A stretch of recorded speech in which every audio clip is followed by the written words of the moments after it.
Hi Juan, I think you're muted.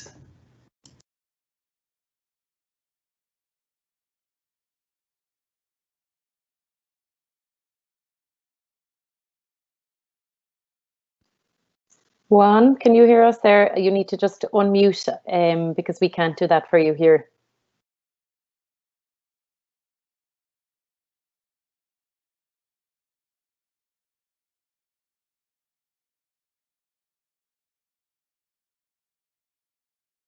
Sorry, we're just having some sound difficulties here. We'll be with you in a second.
Hi everyone, sorry about that. I think we're having some technical difficulties there. Oh, he's back. I'll send him across. Thank you.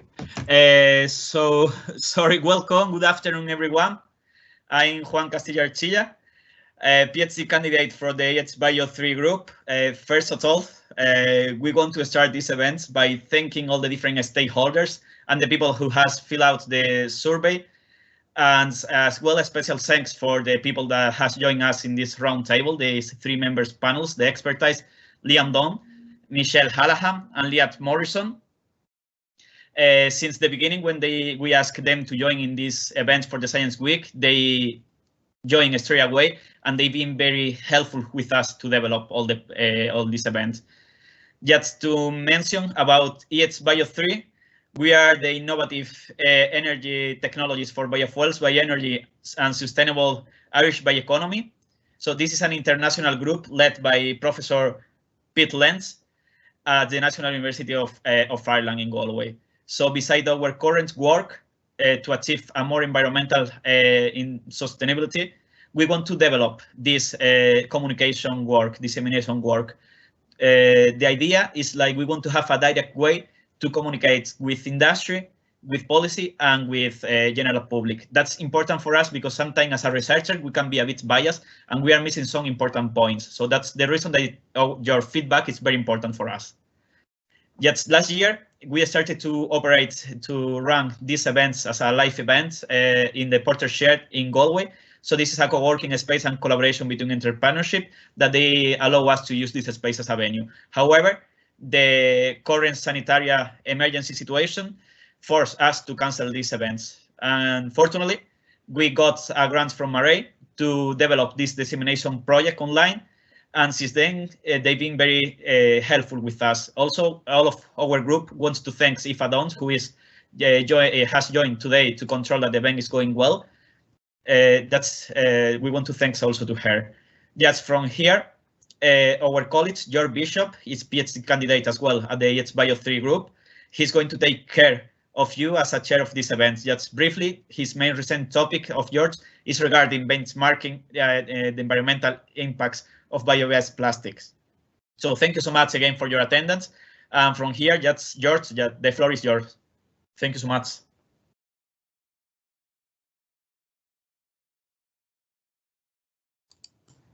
Thanks, Luan. It's a pleasure to be here this evening chairing this roundtable discussion. As my colleague just said, I'm a PhD researcher at NUI Galway with interests in plastics and bioplastics, life cycle assessment, agriculture, and waste management. So we will soon hear 3 short presentations, followed by 30 minutes of questions and answers for our presenters. My role today is to introduce these 3 fantastic presenters and then to moderate the Q&A style session after. To ask a question, you'll find a comment box on the right-hand side of your screen.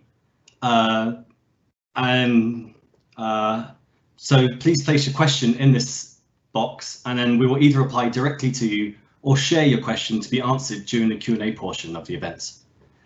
Please direct who you wish the question to be asked to.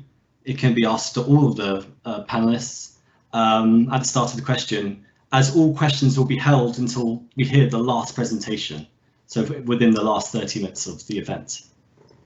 With that out of the way, I'd like to introduce our first guest speaker. Thanks, Mohan. So Liam Dunn is the General Manager of the Irish Packing Recycling Materials Recovery Facility in Ballymount in Dublin, where he spent the last 8 years. Part of Liam's job is to plan, organise and direct the manufacturing and maintenance operations, as well as quality control, impact assessment and fault finding where quality of products is poor. Liam also developed engineering solutions for day-to-day operating problems, long-term business needs and regulatory compliance. So thanks, Liam. Great, thank you very much, George.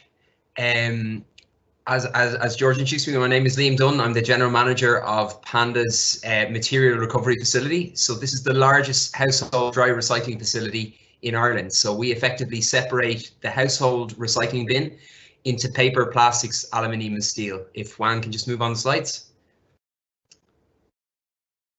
So this is just a picture of the outside of the facility. Juan, if you can move on to the next slide. The facility is the largest of its kind in Ireland. It's we process the material from about 400,000 homes in Dublin and surrounding counties. We have a license to process 100,000 tonnes per year. I'm hoping that picture, and Juan, if you can move on the next slide, I'm hoping that picture and this next slide will give you an idea of the kind of scale of the operation we're talking about. This is our receiving shed where the material is tipped. So to give you a very quick idea of what a standard bin lorry does every day, we would the driver's day would start around 5:30 in the morning. A normal bin lorry would service a route, certainly in Dublin, in an urban setting, would drive about a route of about 2,000 homes. We get about a 75% presentation rate, as we call it. It means roughly 3/4 of the people with a recycling bin will put it out every second week. The bin lorry will pick up, as I say, about 1,500 bins a day, and we get about 60 to 70 trucks every single day into this facility. If you can move on to the next slide. So this is an overhead shot after we did a recent upgrade in 2018 of our facility. The plant employs about 120 staff. We've got roughly 1,550 meters of conveyors, 8 optical separators, mechanical screens, magnets, eddy currents.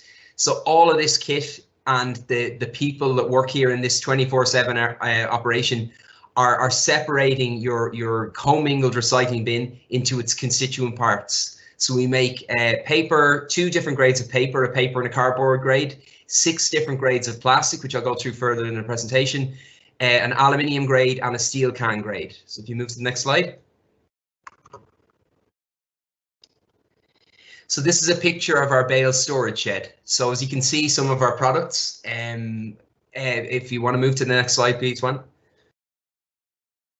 So the kind of the bread and butter of this plant, as I call it, is our mixed paper grade. Roughly half of everything that comes in the recycling bin is our mixed paper grade. And just to give you an idea, I started in January 2012 and about 55–57% of the bin was paper. That has slowly but surely fallen off to about 44–45%. It's still the single biggest product we make, but it just shows you the amount, particularly the reduction in newsprint and newspapers. People are getting their newspaper, their news online, they're getting it on their phones.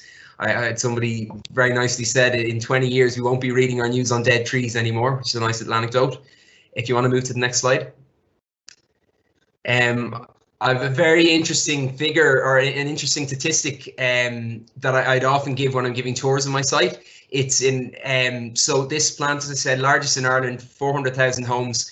In 2016, we exported 48,000 tonnes, 42,000 tonnes of paper and 6,000 tonnes of cardboard to the second biggest mill in China, in the world, which is in China. So as I said, half of Dublin's population, 48,000 tons. That mill in 2016 made 6 million tons of office paper. So our entire year's production kept that plant going for 3 days. So it'll give you an idea of the scale of where Ireland sits and why maybe Ireland doesn't have its own paper mill. Do you want to move to the next slide? So these are aluminium and our steel grades. We roughly combined, they're roughly 3% of the content of the recycling bin. Aluminium and steel are baled and exported, and they go to smelting plants mostly in Europe. They're metals are really easy to recover. You can get metals out of the MSW, the general waste bin. You can take metals out of the compost bin. It's going to a smelting plant anyway, so quality isn't actually hugely important, in that if there's a bit of moisture or residue, it all gets burned off anyway. Next slide, please. This is our mixed plastic film grade. So soft plastics are technically not allowed in the recycling bin. We still see roughly 2% of the content of the green bin or recycling bin is soft plastics. Soft plastics are incredibly difficult to recycle. They're not impossible. Lots of plastic packaging producers will say, and people with products packaged in recycling will put a recycling label on them. It's not that they can't be recycled, it's just incredibly difficult to separate the various different types of soft plastics and laminates that you have in the market, and particularly for packaging food, you know, regard to keep it fresh. Next slide, please.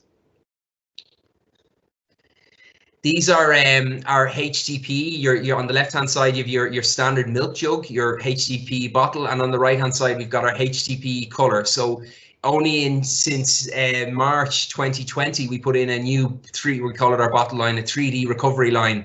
We used to make a mixed bottle grade, but now we actually separate into 5 different types of 3D plastics. So HDP on the left-hand side is worth today roughly 250 euros a ton. I have seen it as high as 650 euros a ton, and that's going back to roughly 2016. And on the right-hand side, we've got what we call our HDP color grade. At the moment, we're paying about 30 euros a ton to send that material overseas for where it can be sorted. But it includes things like your chemical bottles, your Jif, bleach, that sort of stuff, shampoos. Next slide. And this shows you what our HDP is turned into. So we export this material to facilities that have these bagging lines and these pelletizing lines. Next slide. PET color and PET clear. So on the left-hand side, you've got a grade called PET clear blue. That is going directly to one of 2 plants in the UK. One is called J-Plas and one is called Roydens. And that PET bottle is being turned back into bottles that are sold to preform manufacturers who make bottles for Coca-Cola, Britvic, that sort of stuff. On the right-hand side, you've got our PET colour. So in Ireland, PET colour is quite green. You can see it's mostly 7-Up bottles. In Europe, they sell a lot of beer in plastic bottles, brown plastic bottles. We don't get a huge amount of that here. So in Europe, the colour PET tends to be quite brown in colour. Next slide, please. And what happens is the material is put through a trommeling or a tumbling process to remove the labels. It's put through a washing, granulated down to a flake, washed, use a technology called sink float, where you use water baths to try and remove the fines and the paper residue, and you effectively try and turn it into like fingernail sized flakes, as you can see in that picture. That's what will happen in your PET before it's extruded back into a pellet and used for injection molding to make new bottles. Next slide.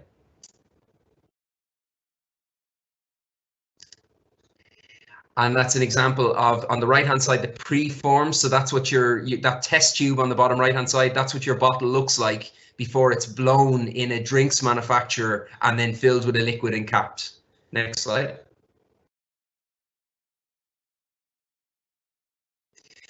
And this grade is called a POTS tub trays. It's a PTT. It's mostly your flora tubs, fruit punnets, mushroom punnets, lots of green, black, blue, polypropylenes, polystyrenes. This is a bit more difficult to deal with. It's sent to a company, again, Roydens in the UK will be one person who buys this from us, and they put it through another treatment line where they've got more optical sorters, just like our plants, but they've more of them, and they can separate the polypropylene from the polystyrene from the laminates and the PETs. Next slide. And this is an example of recycled polypropylene flake that's dyed and obviously turned back into rigid plastic. So it's that kind of, as you can see, pallets, garden furniture, plant pots, that sort of stuff is what polypropylene gets turned back into. Next slide. And this is my final slide for my presentation, and until you start firing a few awkward questions at me. If it can't be reduced, reused, repaired, rebuilt, refurbished, refined, resold, or recycled or composted, then it should be restricted, redesigned, or removed from production. That's one of my favorite quotes ever. I think it's a fabulous way of describing where we need to move with the circular economy. So on that, I'll close out my presentation. Thank you very much.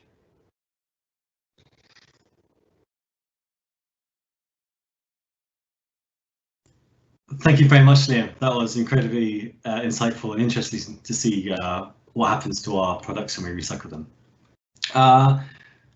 Please remember to put in your questions into the chat, and we will attempt to answer all of them after all of the presentations. The more questions we have, the more useful this is to you yourselves and to us, as well as researchers and in the industry. So I'd like to introduce our next guest speaker. Michelle Hallahan is the Sustainability Advisor to the Office of the Provost at Trinity College Dublin. Michelle has worked in the fields of ecological design, environmental management and sustainability consulting for over 20 years and consults with TCD, companies and non-profit organisations on driving and implementing sustainability. Thank you, Michelle. Thanks, George. Yeah, next slide, Mohan. So just a quick overview of waste creation in Ireland. You can see that globally on the left there in the navy box, the population is expected to reach almost 10 billion by 2050 and will need an equivalent of 3 planets to sustain our current lifestyles. So we obviously need radical change to get away from consumerism. Because if you think about it, every item we purchase, we're actually destroying a little part of nature. So if we thought about that every time we went out to buy something, we might not be so consumer minded. So we create 560 kilograms of waste every year in Ireland. Just a few details there. These are all statistics relating to Ireland. A third of the food we buy is wasted. And that's the third largest contributor to global warming on the planet, is the amount of food that we waste every year. 22,000 coffee cups disposed every hour. And we create 61 kilograms of plastic waste every year. Next slide, please. So in part of my work, I worked with the Voice Recycling Ambassador Programme, and we went out and gave recycling talks to 20,000 people across Ireland in 2018. We were funded by Repack and the Department of the Environment, and it was a very successful programme. We went out and brought bags of rubbish with us and showed people, pulled things out and showed them this is recyclable, this is not. A very successful programme, and it's a shame it wasn't funded for a second year. Next slide, please. So yeah, part of what we showed people was a video of Liam Dunn's recycling plant in Ballymount, which is very impressive. We got to tour there, we got to shoot a little video, and Voice created this wonderful video that's about 2 minutes long. It's up online. Actually, you can find it on YouTube. And we showed that to show people like this is all the work that goes into the recycling process in Ireland, because there's still this ridiculous myth out there that you throw stuff into your recycling bin and then it doesn't go for recycling. Next slide, please. So there was a recycling study done in Limerick in 2014 that showed they surveyed 509 householders for recycling behaviours and attitudes. And what they found was educational and structural conveniences play an important role in recycling and increasing recycling rates.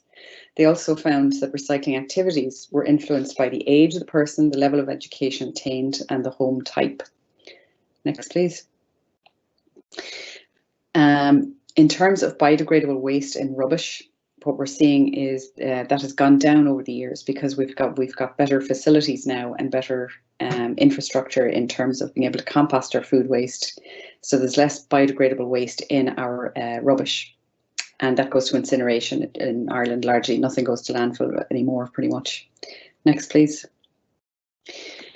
And just another graph here to show you the recovery and disposal of municipal waste. And again, this is just Ireland statistics. You can see the blue bar chart, or the blue bar chart is the municipal waste that is managed in Ireland. Green shows you the recycling of the municipal waste. So you can see it hasn't really increased much over the years. In fact, we've seen a slight downturn from 2016 to 2018, and an awful lot of energy recovery. So energy recovery is the word that the waste industry uses to masquerade incineration. And incineration, of course, burns the materials, so we can't reclaim them, we can't recover them, they're gone forever, and they create air pollution by doing so. But you can see that the landfill of municipal waste has gone down as incineration has taken over from that. Next, please. So just to give you a little bit of background about the work at Trinity, we've got 9 areas of sustainability commitments, and you can see those there on the screen. Waste management and recycling is one of those.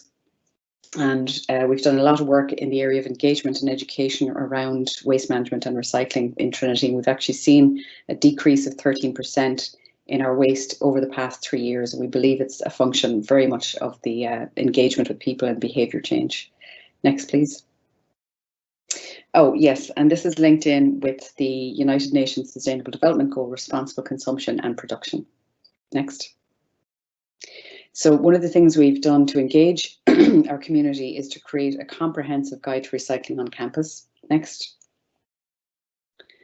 So we have a green page. This is our sustainability website, and you can see with the red arrow there is we've got one of those 9 sustainability areas that I talked about. Next. And this is our recycling guide. So the recycling guide is a comprehensive guide of all the different materials that can be recycled on campus. We have 19 different categories, and it ranges from everything from batteries to hazardous waste to oils to all the basic domestic wastes you would find. Next, please. We also created a recycling map for Trinity. So this is an interactive, somewhat interactive map that you can click on any of these icons, and it will open up a little window, and it'll tell you exactly what can go into the bin. So we've color coded all these icons to show where the different types of recycling bins are around Trinity, and people can find the exact location of the bin and also the materials that can go in there. Next, please. We conducted a survey back in March, just before COVID. It was actually the week before the pandemic caused a lockdown, and we asked them what excuse me, what topics do they most associate with sustainability? You can see the thing that topped the chart there was waste management and recycling. So we've taken that on board to create an educational module for staff and students, which we hope to launch in May of next year. And that will be a 3-hour module that they can take online at any point to educate themselves about how to minimize waste and also how to recycle more. Next, please. One of the other engagement tools we've used to change behaviour is to engage with this incredible company called One Step Closer. They're based in Sligo, and they have conducted a series of voting campaigns for us over the past 2 years. The first one they conducted, in fact, was for a plastic-free Trinity. So we asked students and staff, which disposable plastic items would you like to see phased out at Trinity? Now, our plan was originally to phase all 3 out, but we wanted to see what was the most important one first, so we would work on that as the priority. And you can see there from the results that reusable glasses in the buttery was what people wanted to see. We had over 20% uptake on the votes and or on the engagement, so there was almost 4,000 people voted, and that was huge. That was the bigger engagement campaign that we had ever had prior to that. We usually expect to get maybe 1%, maybe 2% engagement, but with this voting platform, which delivered a tangible outcome to the voters, we got huge engagement. Next, please. We've also launched a Green Labs program at Trinity. So we've joined an American certification program for Green Labs. We just joined in August 2020, and NUIG was the first university to join in Ireland with Una Fitzgerald's lab. The programme involves examining plastic consumption and reducing disposables, increasing reusables. It looks at all areas of sustainability. So we look at waste, we look at energy, water consumption, material consumption, green procurement, live labs where they're experimenting with animals or whatever. So everything is considered in there, but a big part of it really is the looking at plastic consumption. And one of the shocking statistics that we got from that was that lab technicians on average across the globe typically produce 1,000 kilograms of plastic waste every year, compared to 61 kilograms for domestic users in Ireland. So we're hoping that this is going to be pushed throughout Trinity, and that our labs will all sign up for that. Next, please. This will just give you the outline of our data from the past number of years. You can see we are seeing a downturn now, and we believe, I was hired in July 2017, so I like to believe it's because I was there, but I'm sure there's many factors involved, but for sure there's a lot of the behaviour change we believe is because of the engagement and education programs that we've taken. Okay, next please. And lastly, I think this is the last slide. There is a recycling video that I made with the Irish Times for the Voice Recycling Ambassador Programme. It's up on YouTube. It's about 3 minutes long, and it goes into pretty much the basics for how you can recycle properly. Next. That's it. Thank you very much.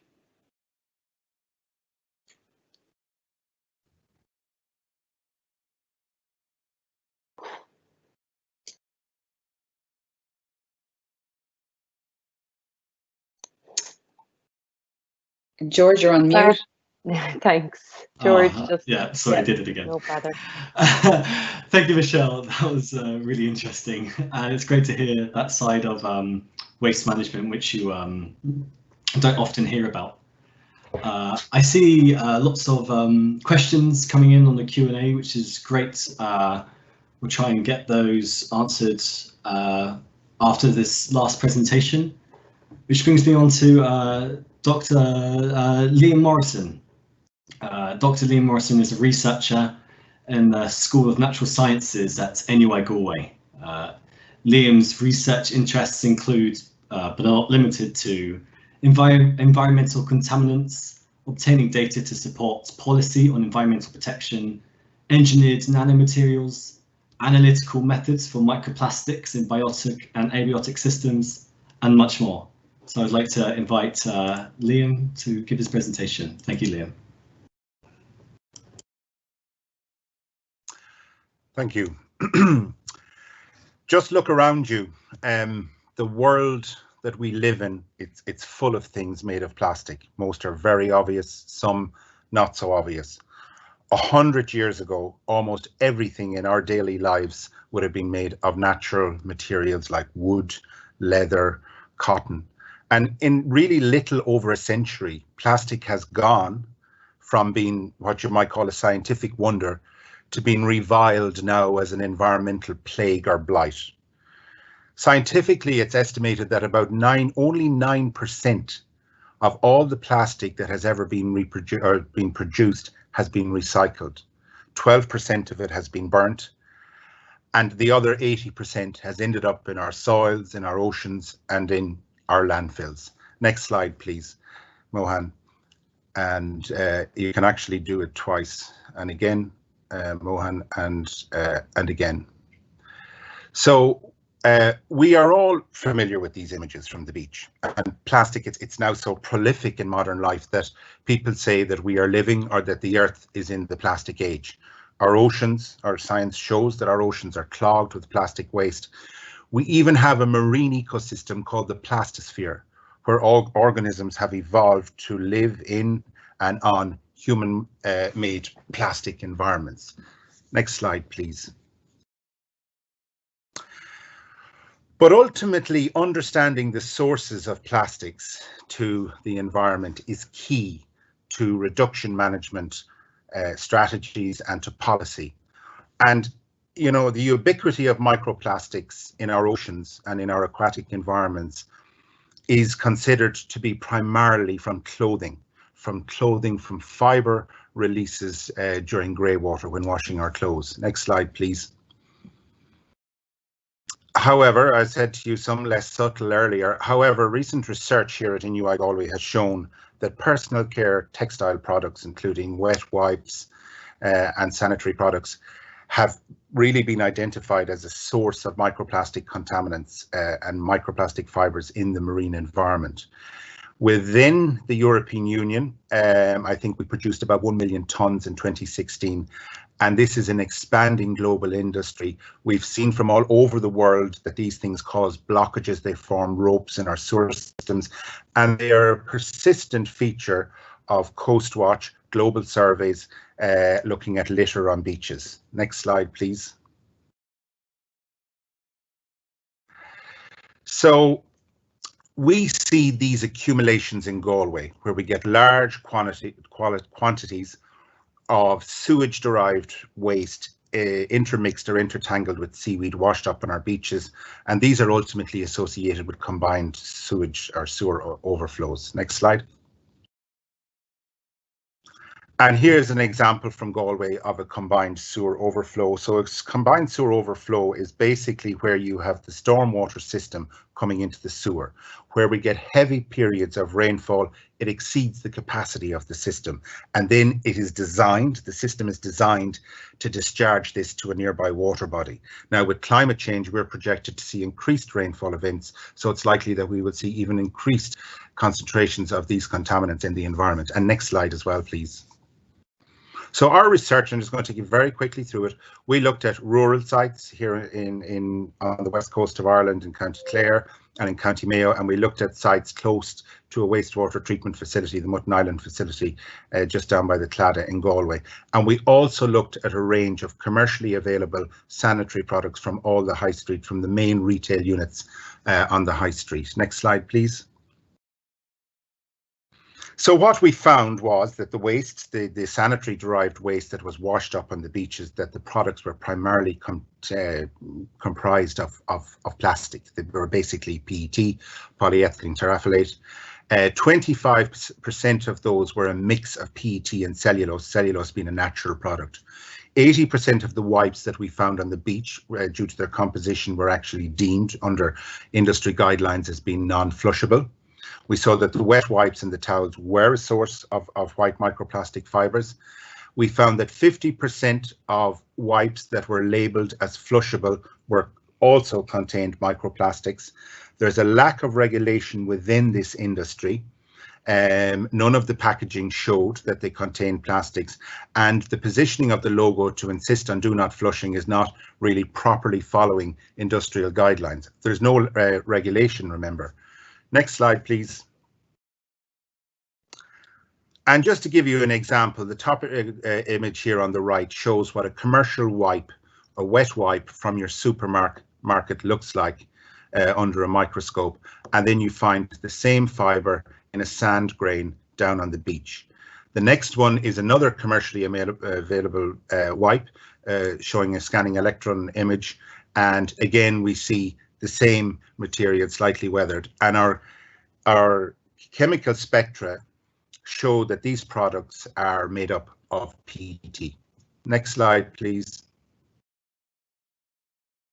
There's a whole new dimension since COVID to this.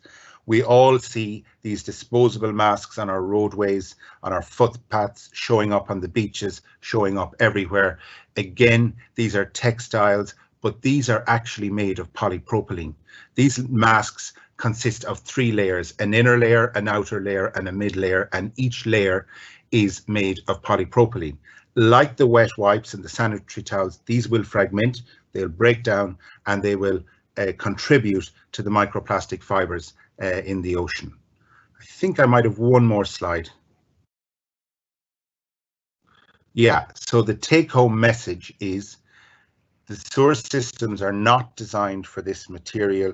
We need to look at it from the point of view of human behavior. And during the discussion, I can talk a little bit more on who you would be very surprised who the main consumers of wet wipe products are. Thank you.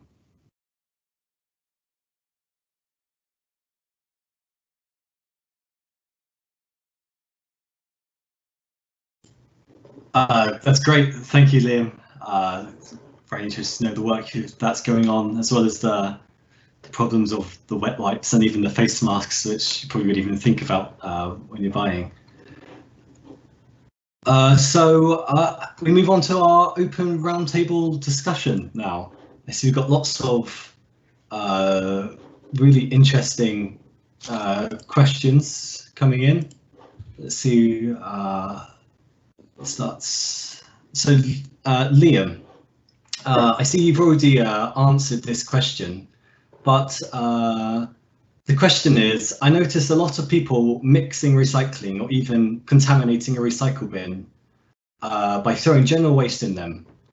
So with how hard recycling is pushed, lots of people, if they don't realise which bin it should go in, lots of people just throw it in a recycle bin. How much of a problem is this, really? I have a fairly cynical view of the idea that people don't realise maybe what shouldn't go in the green bin. The problem, I think, is the green bin is perceived as the free bin. One of the, I think one of the biggest steps backwards was not legislating for the pay by weight. I think it was back in 2017. Although a lot of waste operators do have a pay by weight in place, not all waste operators have it. A lot of waste operators offer a service which is a black bin collected for a charge, including my own actually, a black bin collected for a charge, a brown bin collected for a smaller charge, and the recycling bin to be free or a very nominal charge. I think people perceive the green bin as the free bin, and the same people who probably litter and really don't give an SH1T about the environment are putting whatever they want in the bin. I mean, we know, even we've a system that takes pictures of trucks called the contamination detection system. It's not throughout our entire customer base, but we know what people are putting in the bin. We know people are putting garden waste, bagging up general waste just to avoid paying for it. I mean, we have up to 35%, I've said that in the comments, is general waste. At least 20 to 22% of that is food waste and black bin waste. There is an element of, you could call it plant inefficiency. There's about 4%, between 4, 6 and 8%, depending on the material, drops out as what we call fines. Basically, if it's smaller than about an inch square, there's not a whole lot we can do about it. If you're shredding paper at home, it's never getting recycled, like it's dropping out through a screen. The reason we have that screen is to drop out the food fines, glass, that sort of material that contaminates, nice, clean, bright paper. So as I say, 35%, 22 to 24, 25% of that is just deliberate contamination. Like, we know it's election posters at election time, it's Christmas trees at Christmas. We had a dead Labrador once, you name it, we get it. Michelle has been on the tour, so she's heard me say that before. Yeah. One thing I'll add to that, Liam, is that I've had conversations with students at Trinity about this, and I actually observed a guy throwing a compostable coffee cup into the recycling bin one day, and I grabbed him and I said, "What are you doing?" And he said, "Well, it's recyclable." And I said, "No, it's not." And he said, "But it's paper." So there's an absolute misunderstanding. And the other thing that I'm finding is that people confuse the two terms of compostable and recyclable. They think it's the same. So I think that's one of the things that could be ironed out. Yes, I would agree. I would agree. It is a small part of the problem. Is the education piece. I would still like, if we could get, we know that like in our contaminant, we've about 110,000 household customers who are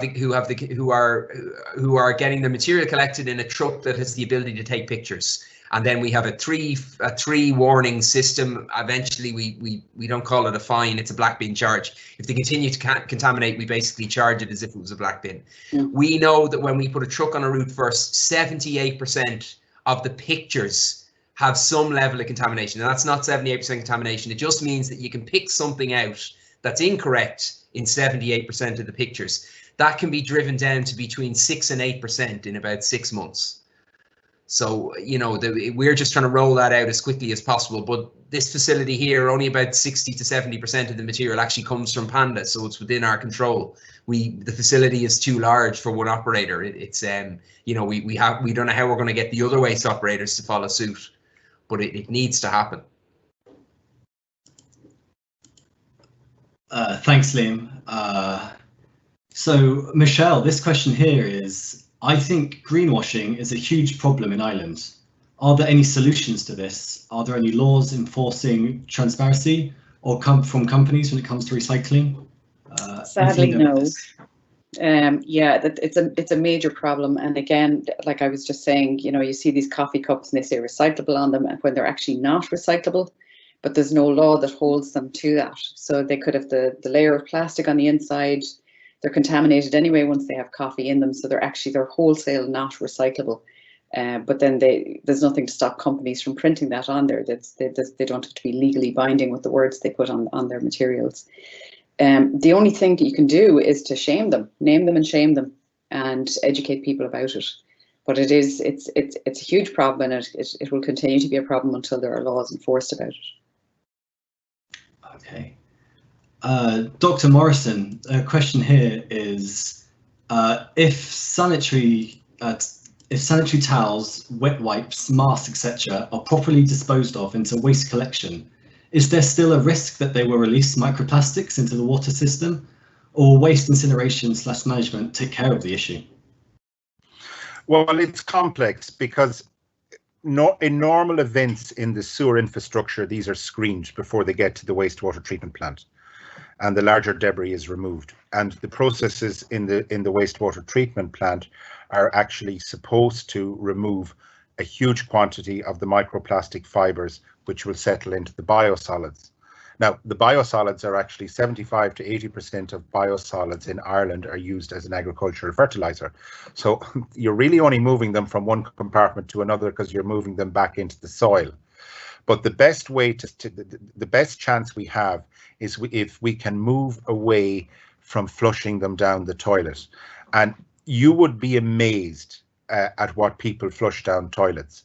Yeah. I mean, one of the things that we have frequently picked up, as was a whole new learning curve for me, where, you know, the men's disposable razors, the blue Bic or Gillette razor, they actually wash up in this material all the time. And we worked with the Sydney Water Authority at a presentation earlier this year in London, and they launched a campaign a few years ago called Keep the Wipes Out of the Pipes. And they did a lot of market research to see who were the main users of wet wipes. And as a dad of small kids myself, I assumed that the main users of wipes were actually parents of young children. Not at all. The biggest group of users are males, young males, between the ages of 18 and 35. And let me tell you why. The reason is incredible, and you mightn't believe this, but you can Google it. Will Smith, the rapper and the actor, came out and said that wet wipes were a revelation and that you weren't adequately hygienic. That's not what he said, it a little more crudely than that, but that you're not adequately hygienic unless you've been using, unless you're using wet wipes. And in Sydney, Australia, and we think it's a global phenomenon, that actually the main consumers that are flushing these are males 18 to 35. What we want people to do, if you're using these products, is to actually dispose of them into your landfill or for your incineration. But George, the main issue is there's no regulation in this industry. We are expecting an EU directive this year, but at present, no regulation, just industry guidelines. Liam, how do the compostable wipes, or sorry, flushable wipes as described, same as you, I have 3 young kids and we go through about 2 packs a week. Now we put them in the bin, don't worry, they're not going in the toilet. How do they, how do the flushable wipes, you know, after 6 months, a year at least to break down? Yeah, so the flushable wipes are supposed to be made of cellulose, which is a natural material. If you take, do a strength test, and you can do this with your hands. If you take a non-flushable wipe, it's quite strong. If you take a flushable wipe, it's much, it fragments much more easily.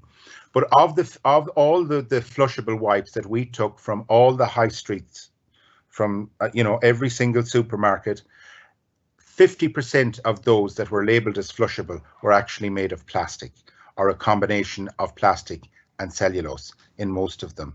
So, and the packaging doesn't even refer to that at all. And so the ones that are, I mean, experts will say there's no such thing as a flushable wipe. Okay, thanks, Liam. Let's see, question. Okay, this is a question for all of our speakers here. To all speakers, in your opinions, what is the main thing policy should be doing to improve recycling? Do you want me to start with this? Yeah, go for it. Yeah, so in my opinion, we should be, and it kind of, I had a look at the questions as the other two speakers were making their presentations. We need, and a lot of them relate to how recyclable are our plastics. It is possible to minimize the amount of plastics on the market. A project I'm involved in at the moment in work is we're looking at building a PET, so your Coke, Volvic, 7-Up, your standard drinks bottle. We're looking at building a PET flaking plant in Ireland. The problem is there's currently only, depending on which figures you look at, about 25,000 tons of PET bottles actually coming into the Irish market. That's barely enough to justify a decent plant that'll, you know, run 24/7 and be a 10-12 million investment. If you could try and drive out or drive producers to, like, drive producers of, say, if every meat tray was a detectable PET tray, instead of using polypropylene and laminates and one single material, no laminated layers. I have samples from various producers here in my office I could show you. If you could add the meat trays to the drinks, and through legislative direction to the companies that they cannot be anything other than a single type of plastic, then it would mean that you would have potentially another 10 or 12,000 tons just from your cold meat products. Now, there are issues around that in terms of how do you keep the meat fresh, and I heard a horrible statistic or a horrible piece of information that was, I think ham, when it's packaged, is expected to last something like 37 days between the time it gets packed up in the factory to the time you can eventually run up to the sell by date on the pack. So there's inert properties in those plastics that make sure that will happen. And not all packaging, not all single stream packaging allows those same properties. But it's to try and reduce the absolute there's no thought or very limited thought into putting 3 and 4 and 5 different types of materials into package one single item. You know, one of my favorite examples is the Duracell battery. I don't know if you remember, say your AA batteries, 4 in a pack. They were a cardboard pack with a kind of a blister at the front that held the batteries in place. If you look at that now, it's one single piece of cardboard with a kind of a folded front on it. Like, that's a perfect example of someone that's really got into the design of the battery pack, and instead of having 2 materials, they've made it out of 1. They've made it out of paper, which is, you know, it can be recycled 6, 7, 8 times, but it's going to be pulped and it's going to be turned into a craft board. So that's where I would see it. Thanks, Liam. Michelle or Dr. Morrison, do you have anything to add? Anything you'd like to see the main policy change you'd like to see? Well, okay, if we look at all the plastics that are produced in the EU, 40% of them are used in single-use packaging. 20% I think is used in construction, and about 10% in the motor industry. And actually, you know, plastics are made from petrochemicals. 8% of annual oil and gas production is actually used in the production of plastics. And I think when you go back years ago, when the plastic ban, or when the plastic bags were 15 or 20 cent in the shop, everyone had an incentive. And I think it's the same with a return policy for bottles, for everything like that. I think you have to actually target the consumer. Yes, we need legislation, we need directives, but you have to actually target the consumer. And, you know, and there's many other contaminants out there that are, you know, far worse than plastics, but you have to actually target the consumer. And also, I think that people have bought into this because everybody knows about the blight of plastic that's out there. One of the things I always say to my students is, when you sit in a lecture hall with 20 or 30 or 40 people, every student has a plastic bottle of water in front of them. And I say to them, as somebody that works a lot in water contamination, I say, why are you drinking bottled water? You don't know what's in it. What the water that comes out of your tap it's routinely monitored, it's legislated for. There is an engineer in the county council, in the water authority, that is responsible for the safety of that water, from contaminants like microbes to metals to pathogens to pesticides. Whatever there is somebody responsible for that. If you look at the contents and the ingredients on a bottle on bottled water, it'll tell you the concentrations of calcium, magnesium, potassium, maybe sodium. Who cares? They're good for you. They're not going to do anything to you. One of the biggest failures for the drinking water, for bottled water companies in the UK is the levels of antimony that are found in the water. And antimony is a metal. We know very little about it from an ecotoxicological point of view, but we know it has a very similar chemistry to arsenic, which is a class 1 carcinogen. Now, antimony is also used as a stabilizer in plastics. And everything in the plastic, like the BPA, and you remember the bisphenol A years ago in babies' bottles, you could see the BPA-free bottles. Everything that's in the plastic leaches out into the water that you're consuming. And these companies don't really produce and aren't obliged to tell us the concentrations of contaminants that are in there, and frequently studies have even found microbial contaminants in them. Thanks, Liam. Yeah, I'd like to chime in on this as well. I think the government should be doing more to legislate to move us away from disposable plastics.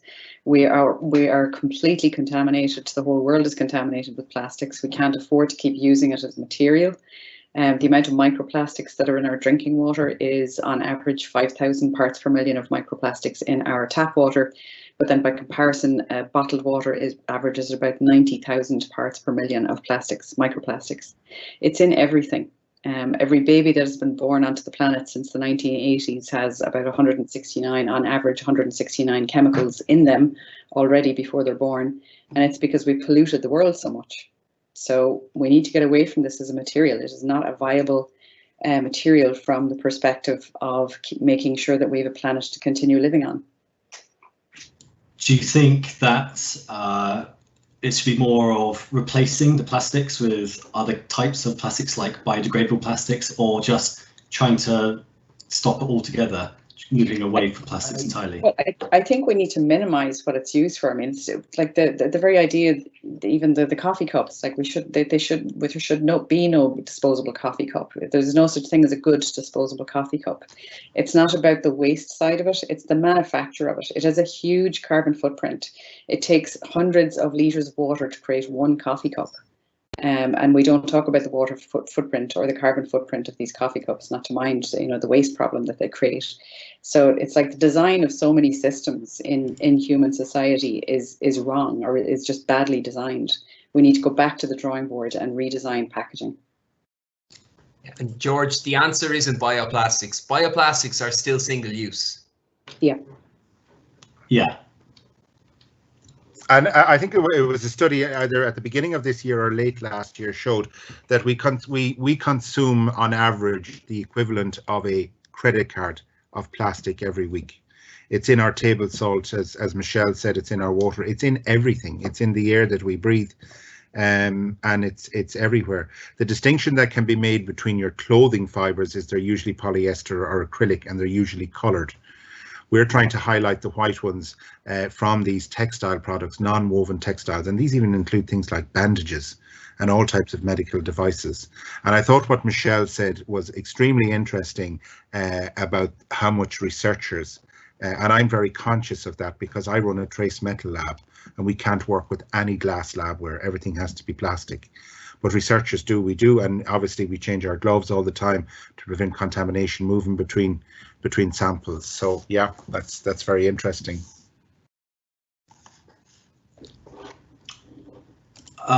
So in the meantime, while we still have these plastics, it sounds like lots of the problems we have, and especially in the MRFs, are that there's lots of mixing going on. We're putting the wrong stuff in there. So do you think at the moment the education is where we should be aiming for, as well as trying to change policy? Yeah, personally, I think so. I've seen the difference it's made. I worked in the University of Texas in Austin for a number of years back in the 80s.